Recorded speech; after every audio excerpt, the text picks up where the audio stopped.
Rheumatoid arthritis ఇది ఒక auto immune condition. ఇది అందరికీ తెలిసిందే. కానీ మన ఇమ్యూనిటీ దేని మీద దాడి చేస్తుంది? రుమటాయిడ్ ఆర్థరైటిస్ లో ఇమ్యూన్ సిస్టమ్ మన జాయింట్స్ చుట్టూరా ఉండే ఒక లైనింగ్, దాన్ని మనం సైనోవియం అంటాం, దాన్ని అటాక్ చేస్తుంది. దానివల్ల వాపులు కంటిన్యూస్ గా ఉండడం అనేది చూస్తాం. దీన్ని కనుక మనం ఇంటర్వీన్ చేయకుండా, అంటే ఏ మెడిసిన్ తీసుకోకుండా అలాగే వదిలేసినట్లయితే మన బాడీలో ఈ వాపులకి కారణం అయ్యే కొన్ని కెమికల్స్ అనేవి ఎక్కువగా ఉత్పత్తి చెందుతాయి. అంటే TNF, IL-6 ఇట్లా మరికొన్ని. ఇలాగే జరుగుతూ నిదానంగా కార్టిలేజ్ అనేది డ్యామేజ్ అవ్వడం, అలాగే బోన్స్, జాయింట్స్ డిస్ట్రాయ్ అవ్వడం కూడా జరుగుతుంది. లిగమెంట్స్ వీక్ అవుతాయి, నిదానంగా జాయింట్ డిఫార్మిటీస్ డెవలప్ అవుతాయి. ఈ ప్రాసెస్ అంతా అవ్వడానికి నెలల నుంచి సంవత్సరాలు పట్టొచ్చు. ఎర్లీ స్టేజ్ లో పెయిన్ ఉంటుంది, కానీ దాన్ని అలాగే వదిలేస్తే నొప్పిపోయి జాయింట్ అనేది పూర్తిగా డిస్ట్రాయ్ అయిపోతుంది. అండ్ డ్యామేజ్ ఒక్కసారి జరిగితే మళ్ళీ రివర్స్ అవ్వడం జరగని పని.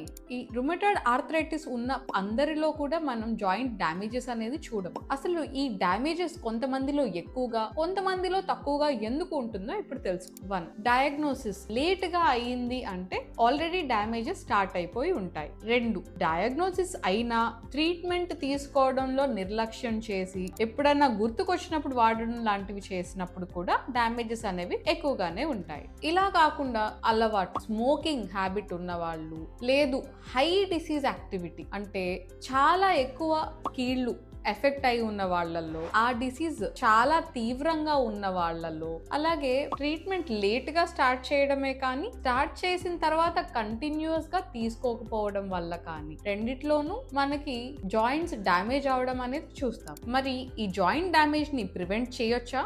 ఎస్. ఇవాళ ఉన్న మన టెక్నాలజీలో రుమటాయిడ్ ఆర్థరైటిస్ లో డ్యామేజెస్ రాకుండా చూసుకోవడం చాలా పాసిబుల్. కానీ ఈ గోల్డెన్ రూల్ ని మీరు ఫాలో చేయాలి. Early diagnosis and early treatment and continuous follow up. ఇది మీ జాయింట్ ని డ్యామేజ్ అవ్వకుండా చూసుకుంటాయి. మోడర్న్ మెడిసిన్స్, మెథోట్రెక్సేట్, లెఫ్లునమైడ్, ఇగ్రాటిమాడ్, ఇప్పుడున్న టెక్నాలజీతో డిసీజ్ మోడిఫైయింగ్ మెడిసిన్ తో ఇన్ఫ్లమేషన్ ని కంట్రోల్ చేసి డిసీజ్ యాక్టివిటీని కంప్లీట్ గా సప్రెస్ చేసి డ్యామేజ్ ని పూర్తిగా ప్రివెంట్ చేసే పాసిబిలిటీ ఉంది. చాలా మంది అనుకుంటారు ఈ రుమటాయిడ్ ఆర్థరైటిస్ ట్రీట్మెంట్ చాలా కాస్ట్లీగా ఉంటుంది అని చెప్పి. కానీ ఈ ప్రాబ్లం కి కనుక మనం టైం కి ట్రీట్మెంట్ తీసుకోకపోతే జాయింట్స్ డ్యామేజ్ అవుతాయి. డ్యామేజ్ అయిన జాయింట్స్ ని మళ్ళీ కరెక్ట్ చేయాలి అంటే సర్జరీ చేసి దాన్ని మార్చి వేరే జాయింట్ ని పెట్టాలి. సో రీప్లేస్మెంట్ సర్జరీ కూడా కాస్ట్లీనే. సరే, ఇది కాకుండా ఈ జాయింట్స్ డ్యామేజ్ అయిపోతే మనం వర్క్ సరిగా చేయలేము, సో మన జాబ్ పోతుంది. అలాగే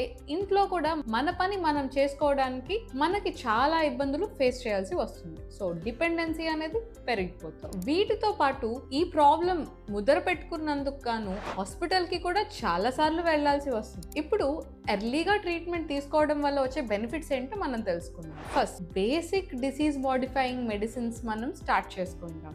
సో కాస్ట్ వాటిది చాలా తక్కువ ఉంటుంది. 2, ఫాలో అప్ మానిటరింగ్ కరెక్ట్ గా చేసుకుంటే డిసీజ్ ని కంట్రోల్లో పెట్టుకోవచ్చు. సో దానివల్ల డిఫార్మిటీస్, డ్యామేజెస్ తగ్గుతాయి. 3, కాస్ట్లీ ఇంజెక్షన్స్, ఇవన్నీ కూడా మనకి బాగా ముదిరిపోయినప్పుడు మాత్రమే స్టార్ట్ చేస్తాం. సో వాటిని కూడా మనం ప్రివెంట్ చేయొచ్చు. So early treatment is always affordable. So prevention is cheaper than disability. Pain killers alone దీనికి ఒక సొల్యూషన్ కాదు. కరెక్ట్ రుమటాలజీ కేర్ అనేది తప్పనిసరిగా కావాలి.